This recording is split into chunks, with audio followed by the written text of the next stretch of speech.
बच्चों, कैसा चल रहा है आपका? अच्छा चल रहा है. ओके, जाने दो. तर पहा, लास्ट लेक्चर पर्यंत आपण कोणकोणते पॉइंट कंप्लीट केले होते. लास्ट लेक्चरला ऍटॉमिक व्हॉल्यूम अँड डेन्सिटी, आणि दुसरा पहिला होता melting and boiling point. Melting and boiling point यहाँ तक देखा था कि नहीं देखा था? देखा था. तो देखो क्या. तर आजच्या लेक्चरला आपल्याला पाहायचं आहे नेक्स्ट पॉइंट असणार आहे आयोनायझेशन एनर्जी. कोणता? आयोनायझेशन. आयोनायझेशन एनर्जी यानी आयई. कोणाची पाहिजे ionisation energy? D block elements किंवा आपण त्याला काय म्हणताय टीएम. ट्रॅक्टर महिंद्रा ड्रायव्हर नाही तर टीएम ट्रांजिशन मेटल. याद रखो. इथे काय the first ionisation energy of majority of D block element lies between S block and P block elements. कोणाच्या दरम्यान आहे? S ब्लॉक आणि P ब्लॉकच्या दरम्यान आहे. कोणाच्या? S ब्लॉक आणि P ब्लॉकच्या दरम्यान आहे. इकडे S, इकडे P. या दोघांच्या मध्ये कोणते असणार आहे? कोणाची एनर्जी आहे? Ionisation energy. कोणाची? डी ब्लॉक एलिमेंट्सची. कोणाची? D block. The D block elements are less electropositive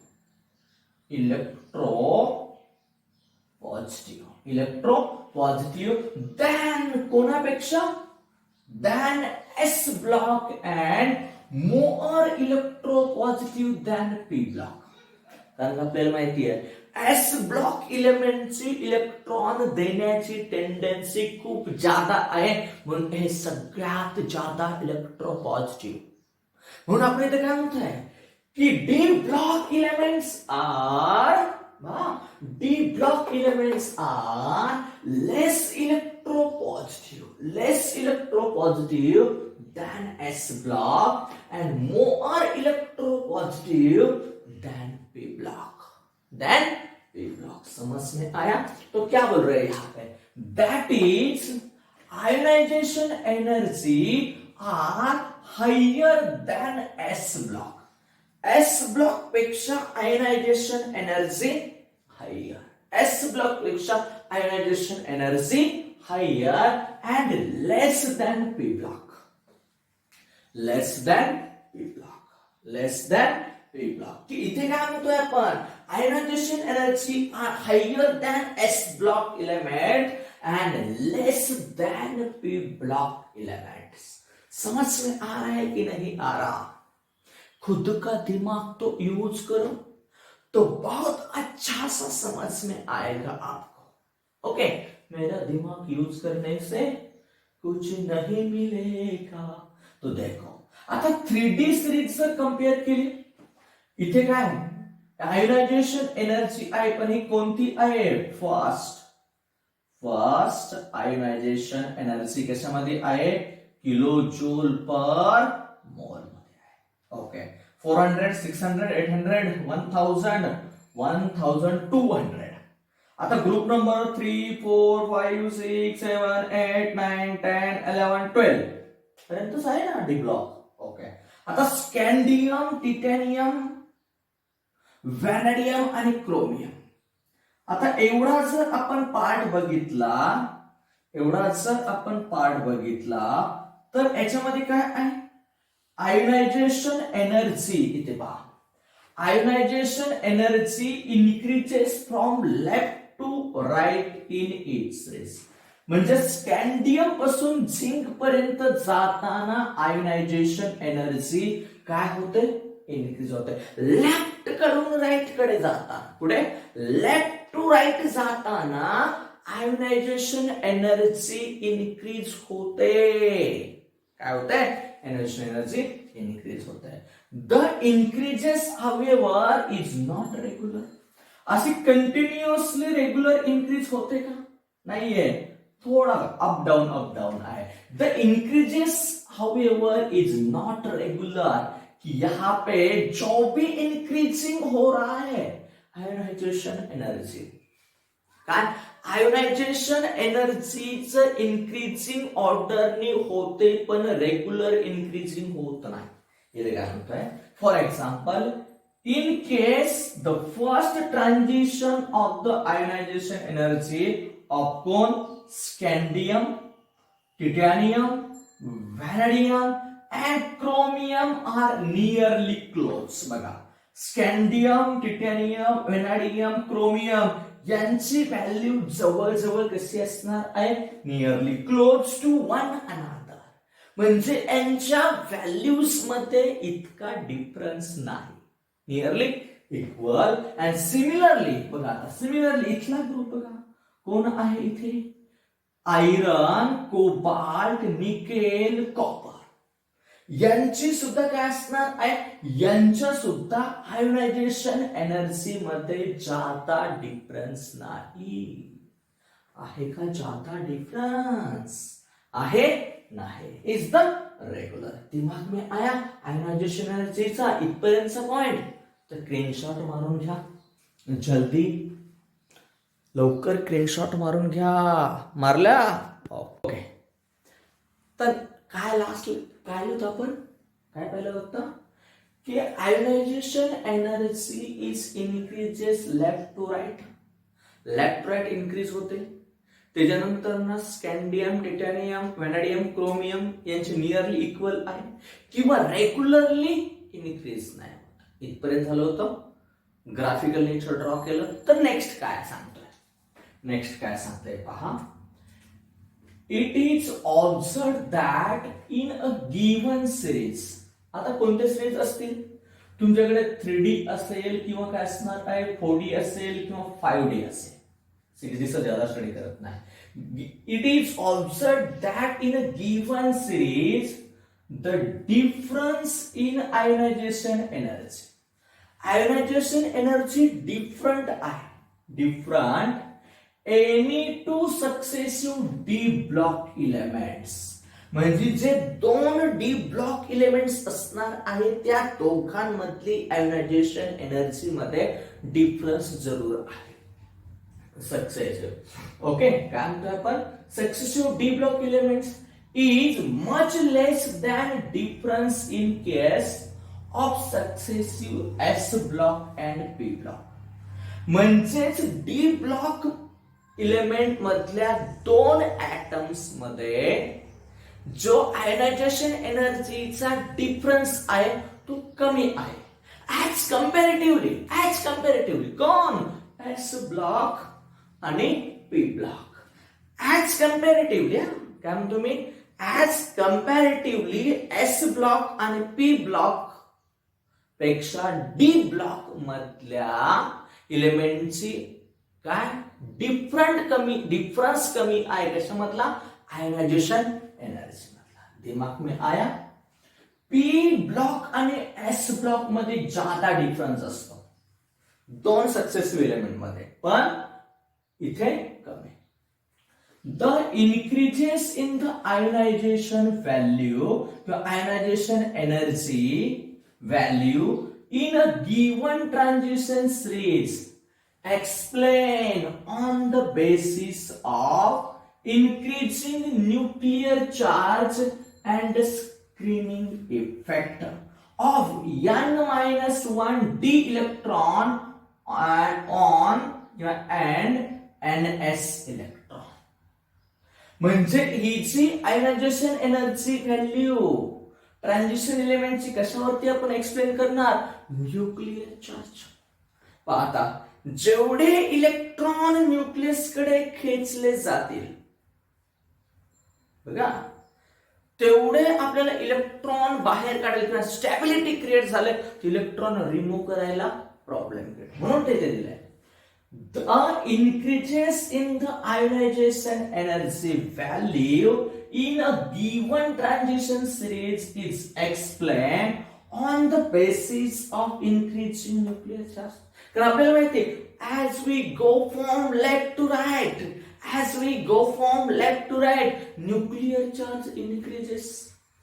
आणि दुसरे काय असणार आहे अँड स्क्रीनिंग इफेक्ट. दुसरं कोण असणार स्क्रीनिंग इफेक्ट कोणाचा n-1 d इलेक्ट्रॉन अँड दुसरा कोण असणार आहे ns इलेक्ट्रॉन. आपल्याला माहितीये जसे जसे जसे इलेक्ट्रॉन d ऑर्बिटल्स मध्ये ऍड होणार तस तसं स्क्रीनिंग इफेक्ट मध्ये पण चेंजेस होणार आहे. इथे लक्षामध्ये okay. with the increases of electron in n-1 d subcell. n-1 d subcell, the outer ns electrons shielded more and more. जसे n-1 d मध्ये तसे more and more काय असणार सेल्ड होणार आणि सेल्ड झालं काय असणार thus the effect of increasing nuclear charge. त्याच वेळेस न्यूक्लिअर चार्ज इन्क्रीज होतोय इन सम हॉट न्यूट्रलाइज. कारण का एक वाढतोय एक कमी होणार एक वाढतोय एक कमी होणार. ते कंडिशन काय असणार एकाने इकडे खेचायचं एकाने इकडे खेचायचं. एक न्यूक्लियस कडे इलेक्ट्रॉन सोडतोय कोण nuclear charge attract toward the nucleus. Electrons attract toward the nucleus. कौन आणि स्क्रीनिंग इफेक्ट इलेक्ट्रॉन्स बाहेर काढणार. एक बाहेर ढकलतो एक आत ओढतो एक बाहेर ढकलतोय एक आत ओढतोय. तर इथे काय झालं न्यूट्रलाइज होणार. Okay. increasing nuclear charge in somewhat neutralized by the addition of screening effect and generally ionization potential increases but quite slow. परंतु हे एकदम फास्ट वाढत नाही. हे कसं वाढतं slowly among a period of D block. म्हणजे पिरियड डी ब्लॉक जो पिरियड असणार आहे याच्यामध्ये काय असणार आहे कमी प्रमाणामध्ये वाढलं. येते लक्षामध्ये the value of zinc is higher due to additional stability associated with completely filled 3D subcell. झिंकची जादा असणार ऍडिशनल स्टॅबिलिटी आणि डिटेन सिस्टीम झाली. काय झाली डिटेन सिस्टीम झाली. लक्षामध्ये स्क्रीनशॉट मारून घ्या जल्दी. ओके. आता नेक्स्ट काय बघा याच्यामध्ये second and third ionisation energy कोणती आहे बघा. कोणती second and third ionisation energy in general. कोणती सेकंड अँड थर्ड म्हणजेच कुठे आता m प्लस रूपांतर कशामध्ये करायचं आहे n2 मध्ये. कशामध्ये करायचं आहे second and third ionisation energy in general also increases in series. इथे पण सिरीज मध्ये third and second ionisation energy काय असणार आहे इन्क्रीज होणार आहे. आता बघा आता दिलेली आहे एक सिरीज पण घेतली. तर कोणती सिरीज घेतली पण याच्यामध्ये हावेवर एक्सेप्शन्स आर ऑब्झर्व. परंतु काही एक्सेप्शन ऑब्झर्व होणार आहेत. कोणते एक्सेप्शन्स असणार आहेत का असणार आहेत त्याचं रिझन पण सांगणार आहे. 3D series scandium titanium vanadium chromium Mn. आता जनरली काय व्हायला पाहिजेत इन्क्रीज होते. सिरीज मध्ये काय होते इन्क्रीजेस होते बघा इन्क्रीजेस स्कॅन्डियम टू झिंक. पण इथे बघा आता कोण आहे क्रोमियम पाहिजे. आता काय आहे क्रोमियम मध्ये the second ionisation value of chromium and copper are exceptionally higher than those of neighbouring element. आता नेबरिंग कोण आहे क्रोमियमला व्हॅनॅडियम आणि Mn 14 एक 1414 1509. पण क्रोमियमची मिडललाच इन्क्रीज झाली मध्येच या दोघांपेक्षा. म्हणजे chromium is greater than vanadium chromium is greater than Mn energy. And इथे पण कॉपर बघा कॉपर इथे आला सॉरी कोणाची आहे कॉपरची. उलट झालं थोडस खालीवर झालंय थोडं लक्ष द्या. इथे आहे ही कोणाची आहे कॉपरची आहे. कॉपरची किती 1958 1958 याची किती आहे 100 सॉरी 1958, 1734 आणि 1752. म्हणजे इथे मिडलला कॉपरची जादा आहे कोणापेक्षा, निकेल पेक्षाही जादा आणि झिंक पेक्षाही. Copper is greater than nickel, copper is greater than zinc. This is because the electronic configuration. एक कहानी क्यों बन गई, इलेक्ट्रॉनिक कॉन्फ़िगरेशन से. कैसे, सोचो Cr+ एक इलेक्ट्रॉन लूज कर दिया है तो कौन सी सिस्टम मिल रही है यहाँ पे, D5 सिस्टम. तो D5 क्या है, half fill stability. Electronic configuration समझ में आया ना. तो क्या बन गया है यहाँ पे, हाफ फिल स्टेबिलिटी. आगे Cu+ भी बन गया तो क्या, डिटेन सिस्टम आ जाएगी. तो क्या मिल रही है यहाँ पे, फुल फिल स्टेबिलिटी मिलेगी, फुल फिल कंडीशन मिलेगी. आणि third ionisation energy of Mn is very हाय.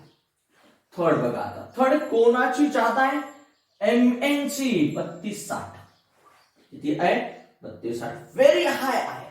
क्यों हाइयर है, तो Mn2+ बन गया तो क्या हो जाएगा, Mn2+ बन गया तो 4s 0 हो जाएगा, 3d5. फिर से क्या बन गया, half filled stability. Half filled stability बन गई. क्या बन रही है, हाफ फील्ड स्टेबिलिटी की वजह से आयोनाइजेशन एनर्जी. आपको बता, आपको सवाल भी बन जाएगा किसके ऊपर, याच्यावरती एक विचारला जाईल. करेक्ट इन्फॉर्मेशन आयोनायझेशन एनर्जीसाठी असं दिलं जाईल. एक ऑप्शन असेल ए, बी ऑप्शन असेल vanadium is greater than chromium, chromium is greater than Mn. उलट असणार आहे. तर ऑप्शन करेक्ट कोणतं, vanadium is less than chromium आणि chromium is greater than Mn. ये याद रखना पड़ेगा. इसके ऊपर भी एक सवाल बनेगा, इसके ऊपर भी एक सवाल. और Mn हाइयर क्यों दिखाई दे रहा है, Mn हाइयर क्यों दिखाई दे रहा है, क्योंकि यहां पे हाफ फिल स्टेबिलिटी क्रिएट हो रही है. समझ में आया, तो स्क्रीनशॉट लगा दो, जल्दी स्क्रीनशॉट लगाओ, जल्दी टाइम मत लगा दो. देखो आयोनाइजेशन एनर्जी चल रही है, तो आगे वाला पॉइंट क्या बता रहे हैं, इन वर्टिकल कॉलम उभा म्हणजे कशामध्ये, ग्रुप मध्ये, दॅट इज इन ग्रुप.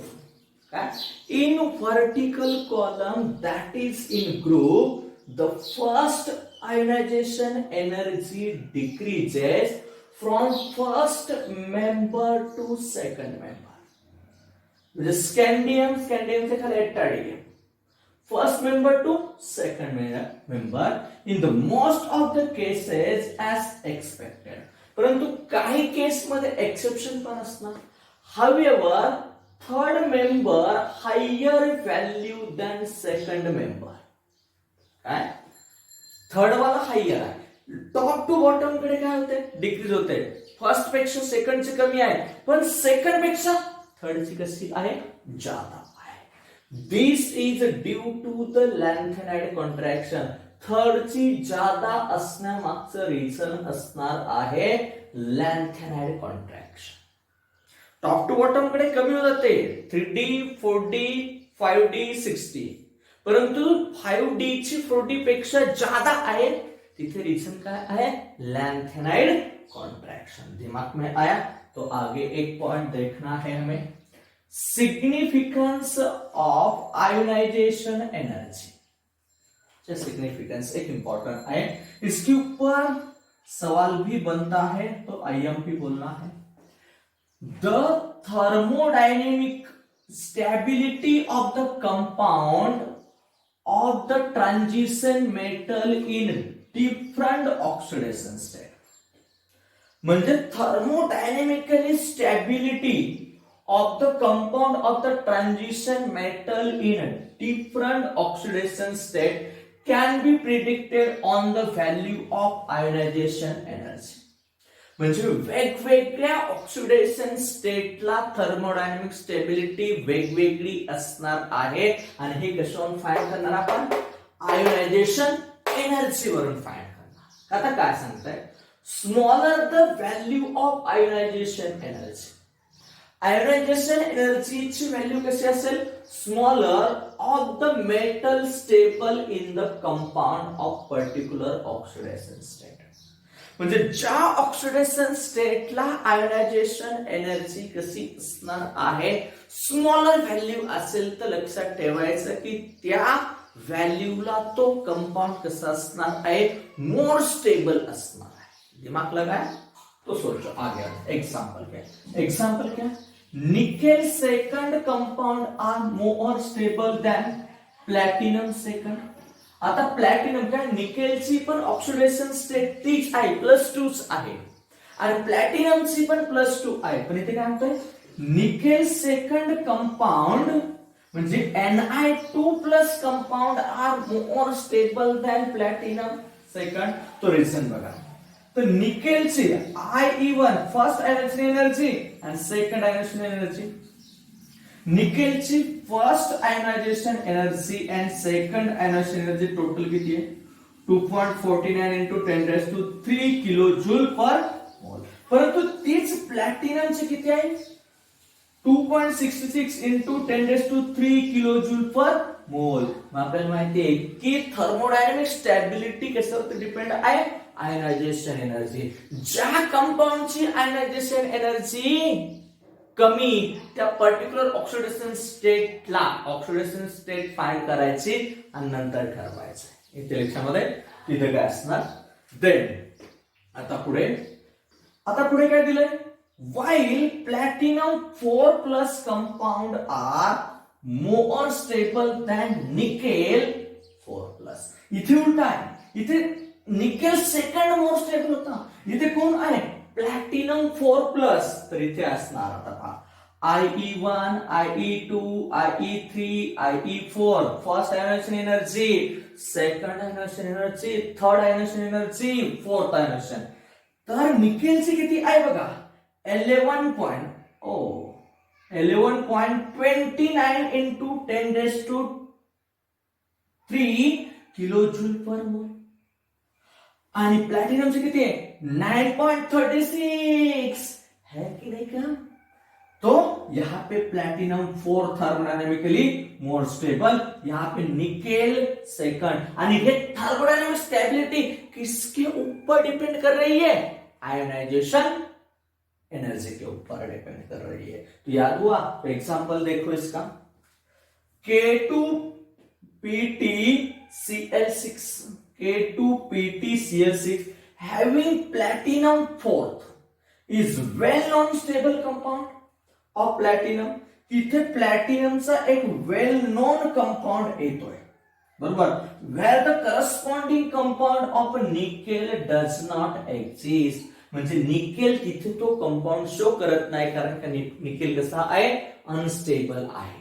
इथे लक्षामध्ये दिमाग में आलं की नाही, कोणता पॉइंट घेतला आपण, आयोनायझेशन एनर्जी फुल डिटेल मध्ये एक्सप्लेन केलेला आहे, लक्षात ठेवा. आणि व्यवस्थित कोणत्या प्रकारचा प्रश्न येऊ शकतो, सवाल येऊ शकतो, हे लक्षात ठेवायचं. आणि सगळ्यांना विनंती आहे की ज्यांनी चॅनल सबस्क्राईब केलं नसेल त्यांनी चॅनल सबस्क्राईब करायचा. ओके, धन्यवाद. आजच्या लेक्चरला एवढाच. बाकीचा डाटा नेक्स्ट लेक्चर मध्ये स्टडी करूया, परंतु अभ्यास चालू ठेवायचा आहे. येथे लक्षामध्ये, नाहीतर कसं पण चालणार नाही. कारण का हीच संधी आहे, संधीचं सोनं करा. Bye bye.